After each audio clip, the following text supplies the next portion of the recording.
Olá pessoal, tudo bem?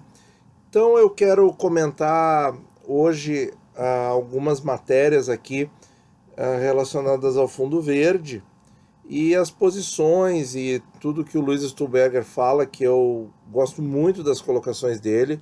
Acho que é um gestor aí que a gente tem que acompanhar o pensamento dele, porque eu vejo as decisões dele sempre muito sólidas e com teses muito interessantes de investimento, que a gente pode replicar, até porque ele também investe em ações. Acho que quem gosta do assunto, acho que também deve procurar ver o que ele está fazendo.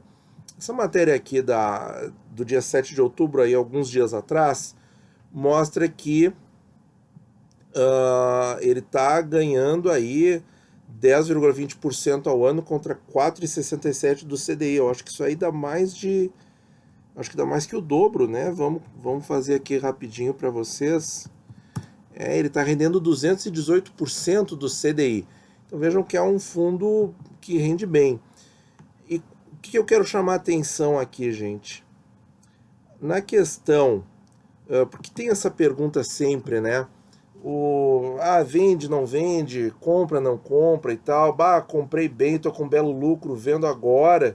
Se a gente for ver o que ele está fazendo no fundo, ele está comprado ainda, ele está mantendo as posições em juro real no Brasil. Deixa eu achar aqui a matéria, o ponto exato para mostrar aqui para vocês. E também, claro, nós já vamos falar também do título aqui, ó. Na renda fixa, a Verde também seguiu com posição aplicada em juro real. Então, juro real, lembrando, o que é juro real? NTNB, certo? Tesouro IPCA+, certo? Qual é o ponto da curva que ele gosta? Ele gosta do ponto médio da curva. Não está nessa matéria, mas a gente já sabe disso por matérias anteriores, comentários anteriores que eu coloquei aqui no canal. Ele que corresponde mais ou menos ali ao Tesouro IPCA mais 2028, que não existe para nós no Tesouro Direto, mas a gente pode fazer uma composição aí entre o 24 e o 35, tendo uma posição maior no 24, um pouquinho menor no 35, a gente chega aí numa duration média que vai bater no 28. E também muito parecido com isso, gente, é o ETF do Itaú, que a gente tem a carteira aqui, que eu já ensinei como a gente replica aquele ETF. Aquele ETF também aplica na parte média da curva, que é o que o Fundo Verde aplica, certo? Então aqui, vejam, ele está seguindo aplicado. Ele não está vendendo, ele não está se desfazendo da posição. Depois eu vou mostrar uma outra matéria que eu vou mostrar para vocês o que aconteceu com quem, como é que está a performance de quem saiu da posição, né? Saiu das NTNBs. E aqui a questão dessa matéria é o seguinte, ó, para Verde, impactos de uma Selic abaixo de 5% ao ano nem começaram a ser sentidos. Bom, minha primeira reação ao ler isso aqui foi o seguinte: sim, mas a Selic ainda não está abaixo de 5%. Como é que eu vou sentir se ela ainda está em 5,5%? Esse é o primeiro ponto, né? Ela nem está lá no 5%, como é que eu vou sentir? Mas eu acho assim, acho que apesar da colocação aí um pouquinho errada aí nas palavras, eu acho que o que ele quis dizer foi o seguinte: os impactos da trajetória de queda da Selic ainda não começaram a ser sentidos. Eu acho que é isso que ele quer dizer. E eu acho que isso é uma grande lição para nós, né? Porque, por exemplo, se o pessoal aí, falando assim de maneira abrangente, né, que tá se posicionando em bolsa e tal, pode ficar um pouco angustiado, porque a montanha-russa é bem maior na bolsa do que nos juros. Eu acho que fica tranquilo, porque os impactos ainda não chegaram de uma maneira completa e total. E para os juros também, certo? A gente não sabe até que ponto vai ser essa queda, a gente não sabe quando o ciclo de corte vai acabar e em que número vai ficar. Isso é uma posição, acreditem, muito boa, muito confortável, porque a gente está vendo as taxas caírem. Não é para se angustiar, eu perdi de comprar, eu fiquei esperando. Não, calma, compra agora. Né? Vai olhando, vai estudando, vai acompanhando o mercado, vai comentando aqui nos vídeos. Né? Sugere pautas também para o canal que a gente aborda os assuntos. Então, assim, ó, o que ele cita para esse impacto positivo não ter acontecido. Ele diz aqui, ó, que o país está apenas no início de um novo ciclo de crédito e os impactos de uma Selic abaixo de 5% nem começaram a ser sentidos. Quer dizer, agora alguns bancos, a Caixa começou já, né, com aquela história do financiamento imobiliário com o IPCA, que para o curtíssimo prazo é menor do que o pré-fixado, mas também está caindo o juro nos pré-fixados para o financiamento imobiliário. A gente sabe que o país depende muito do setor da construção civil para haver um boom econômico novamente. Então, como a gente está vendo aí, vários bancos privados já começaram a reduzir aí em torno de 1% ao ano a sua taxa no financiamento imobiliário, eu vejo isso com olhos muito positivos, mas é lento, certo?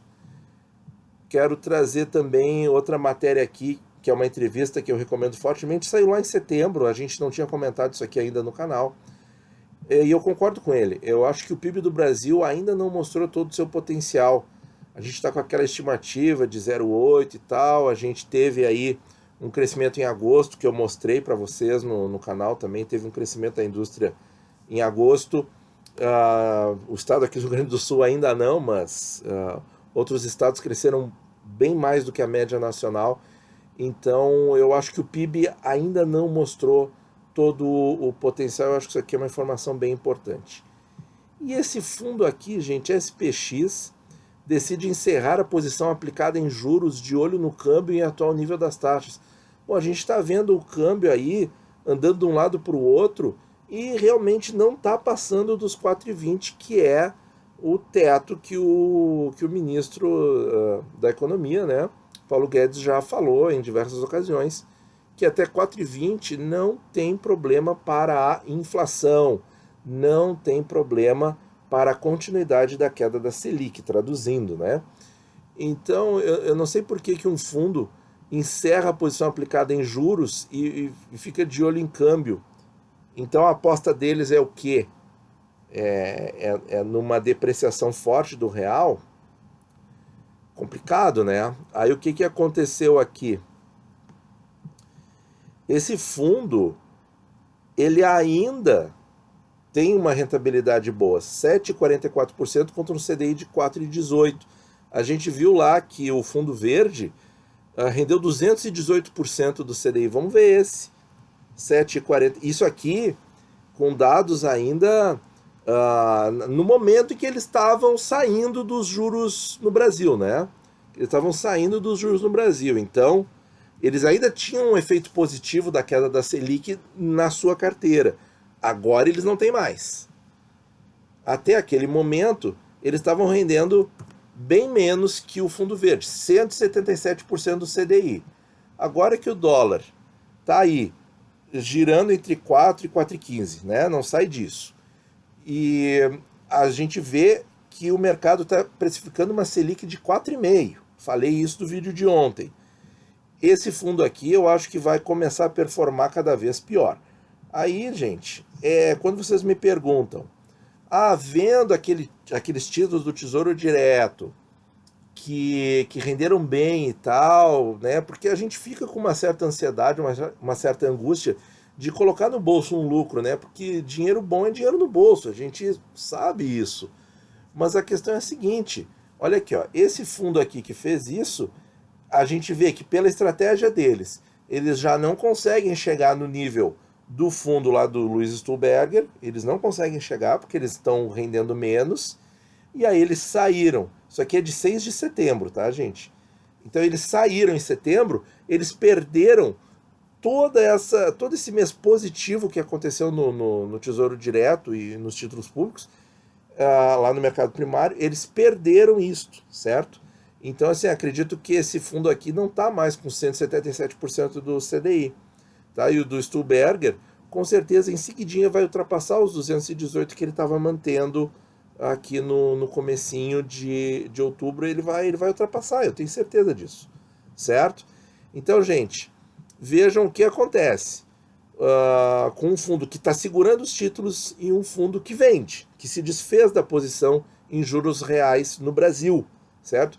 Então isso aí também dá mais substrato para a nossa decisão. Se eu vender, provavelmente eu vou ficar na ponta perdedora, eu vou ficar na ponta que não está conseguindo mais ter uma rentabilidade tão boa. E se eu ficar, eu acho que eu vou ficar aqui na ponta com uma rentabilidade superior. Tá ok, pessoal? Muito obrigado por ouvir e bons investimentos a todos.